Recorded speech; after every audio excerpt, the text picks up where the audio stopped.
ശ്രുതി, ശ്രീജിത്ത്, വേദിക ഇവരാണ് ഈ കഥയിലെ മൂവർ സംഘം. നമുക്കിവരെ ഒന്ന് ചെറുതായിട്ട് പരിചയപ്പെട്ടാലോ? കണ്ടാലൊരു സാധാരണ വീട്ടമ്മയാണെന്ന് തോന്നുമെങ്കിലും നിങ്ങളൊന്ന് സൂക്ഷിച്ചു നോക്കിക്കേ, എന്തൊക്കെയോ അബ്നോർമാലിറ്റീസ്, ക്ലീൻസോമാനിയ. കുഴപ്പമൊന്നുമില്ല, കുറച്ച് വൃത്തി കൂടിപ്പോയി, അത്രേ ഉള്ളൂ. ഇനി ഈ വീട്ടിലെ തലവനാണ് ഈ ഇരിക്കുന്ന പാർട്ടി. രാവിലെ തന്നെ പൊളിറ്റിക്കൽ വാറിനുള്ള തയ്യാറെടുപ്പിലാണ്. വേറെ ആരുമായിട്ടല്ല കേട്ടോ, സ്വന്തം അനിയനുമായിട്ട്. സന്ദേശം സിനിമയിലെ അതേ അവസ്ഥ. പിന്നെ ഈ മുട്ടയെന്ന് വിരിയാത്ത ഈ കുറുമ്പത്തിക്ക് വയറ്റിലോട്ട് എന്തെങ്കിലും പോണെങ്കിൽ ഉപ്പും മുളകും സീരിയൽ കാണണം.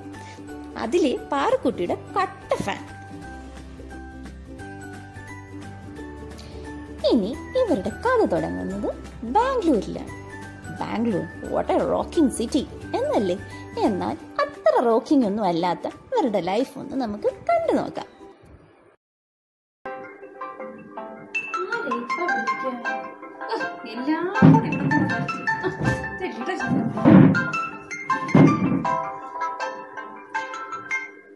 അമ്മേ, ഹലോ. അമ്മേ, ഞാൻ അടുക്കളയിലായിരുന്നു. മാളുവിന് കുറച്ച് തുമ്മലൊക്കെ ഉണ്ട്. എന്നാലും സ്കൂളിൽ പോയി. ചെറിയ ജലദോഷമേ ഉള്ളൂ. മരുന്നൊന്നും കൊടുത്തില്ല. ഇല്ലില്ല. പിന്നെ പനിക്കൂർക്കയുടെയോ? ഇവിടെ ഇല്ല അമ്മ, നമുക്കില്ല. അപ്പുറത്തെ വീട്ടിലൊക്കെ കണ്ടിട്ടുണ്ട്. തുളസിയും പനിക്കൂർക്കയൊക്കെ ഇവിടെ ഓരോ വീട്ടിലൊക്കെ വെച്ചിരിക്കുന്ന കണ്ടിട്ടുണ്ട്. നമ്മുടെ ഇവിടെ ഒന്നുമില്ല. ഇനി വരുമ്പോഴാട്ടെ, അല്ലെങ്കിൽ വല്ല തൈയും കൊണ്ടുവരാം. മേളിൽ ചെടിച്ചട്ടിയൊക്കെ കിടപ്പുണ്ട് ടെറസിൽ. ഓണറുടെ ആണെന്ന് തോന്നുന്നു. ഇനി ഒന്ന് എടുത്ത് വെച്ച് നോക്കണം. പിന്നെ അവിടെ എന്തുണ്ട്? അച്ഛനെന്തിയെ? ആണോ? അമ്മൂമ്മയോ? ചേട്ടൻ വിളിച്ചില്ലേ? ആണോ? തിരക്കാന്ന് തോന്നുന്നു. ഞാനും മെസ്സേജ് അയച്ചായിരുന്നു, റിപ്ലൈ ചെയ്തില്ല. ശരി ശരി. ആണോ? കാപ്പിക്കുടിയൊക്കെ കഴിഞ്ഞു. കഴിഞ്ഞു. പിന്നെ വേറെ ഒന്നുമില്ല അമ്മ. അപ്പോൾ ശരി എന്നാൽ. വൈകിട്ട് വിളിക്കാം. Okay, by.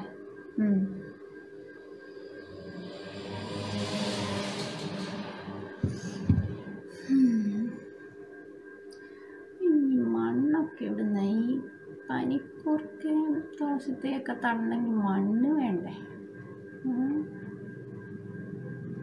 അതെ, ഈ മണ്ണ് ഇവിടെ കിട്ടുമോ? ശ്രീ ഇവിടെ ഈ മണ്ണൊക്കെ കിട്ടുമോന്ന് വാങ്ങിക്കാൻ? കിട്ടുമോ? ശ്രീയെ, ഉറങ്ങിയോ? ഫോണും വെച്ചുകൊണ്ട് കിടക്കും, എന്നിട്ട് എൻ്റെ മുമ്പിൽ ഇരുന്ന് ഉറങ്ങും. ഇപ്പം ചോദിച്ചിട്ട് എന്ത് കാര്യം? എനിക്ക് ഇതിൽ തന്നെ നോക്കാം, നെറ്റിൽ നോക്കാം, ഗൂഗിളിനോട് ചോദിച്ച് നോക്കാം. ഗാർഡൻ സോയിൽ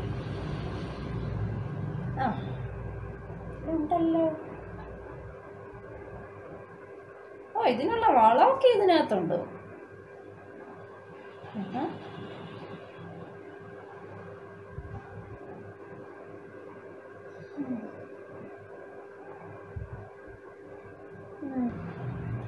ഒന്ന് ചെയ്ത് നോക്കാം. ഉറങ്ങി എണീക്കട്ടെ, എന്നിട്ട് ചോദിച്ചു നോക്കാം.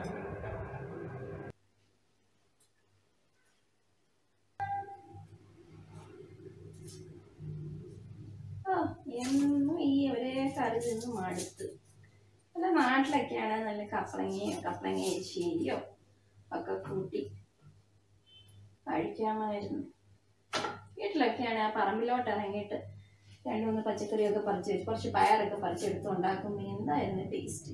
ഇതിനൊന്നും ഒരു ടേസ്റ്റും ഇല്ല. എന്നും തിന്ന് മടുത്ത്. ഇത് ചെയ്യാനാ.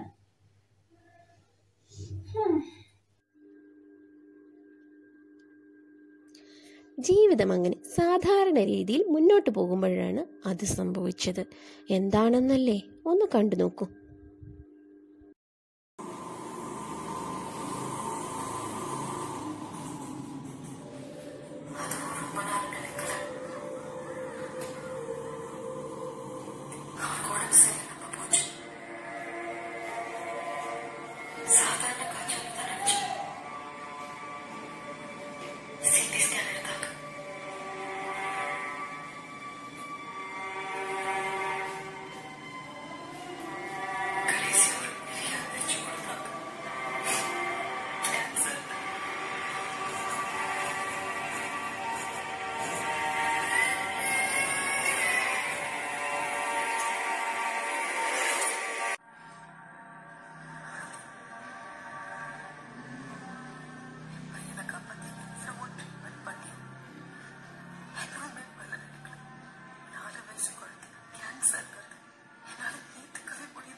ആ വീഡിയോ അവളെ വല്ലാതെ വേദനിപ്പിച്ചു.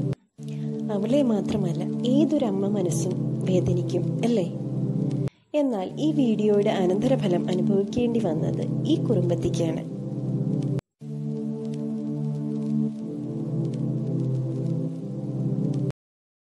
ഇന്നല്ലെന്ന് ഞാൻ പറഞ്ഞിട്ടില്ലേ?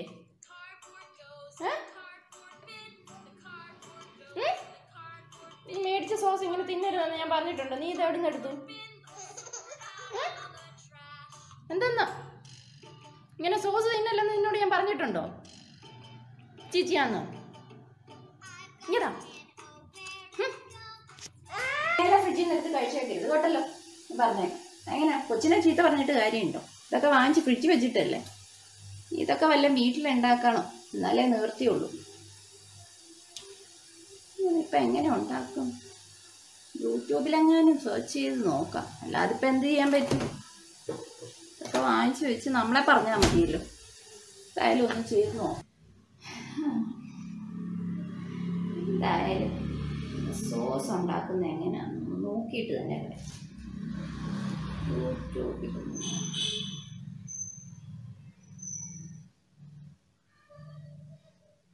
വീണ ചേച്ചി എങ്ങാനും ഇട്ടിട്ടുണ്ടോ? വീണാസ് കെച്ചപ്പ്. വീണ ചേച്ചിയാണ് പിന്നെ ഡീറ്റെയിൽഡ് ആയിട്ട് കാണും, അപ്പൊ പിന്നെ പേടിക്കണ്ട. ആ ചേച്ചി ഇട്ടിട്ടുണ്ട്.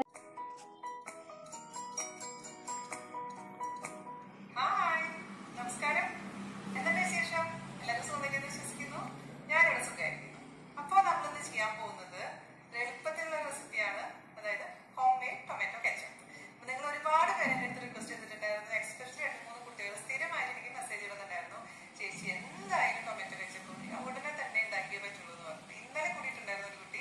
അപ്പൊ ചേച്ചിക്ക് ഇനി മേലെ ഞാൻ മെസ്സേജ് അയക്കില്ല, പടങ്ങുന്നൊക്കെ പറഞ്ഞിട്ടുണ്ടായിരുന്നു.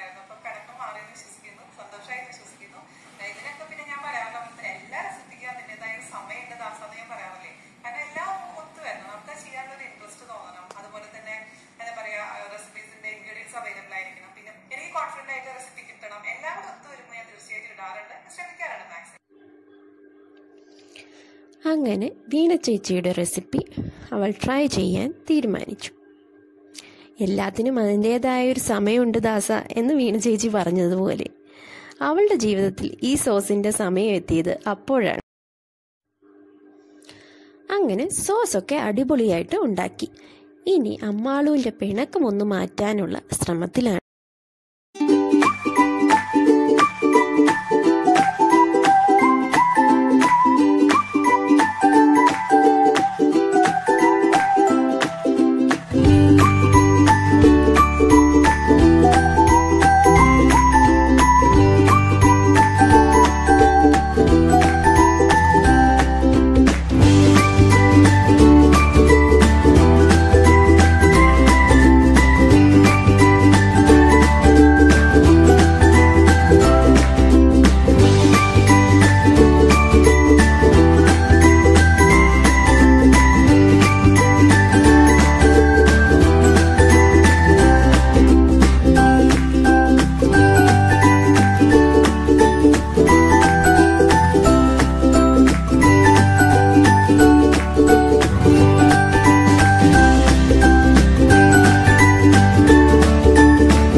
അപ്പം അമ്മാളുവിന് ഇഷ്ടമായി അമ്മ ഉണ്ടാക്കിയ സോസ്?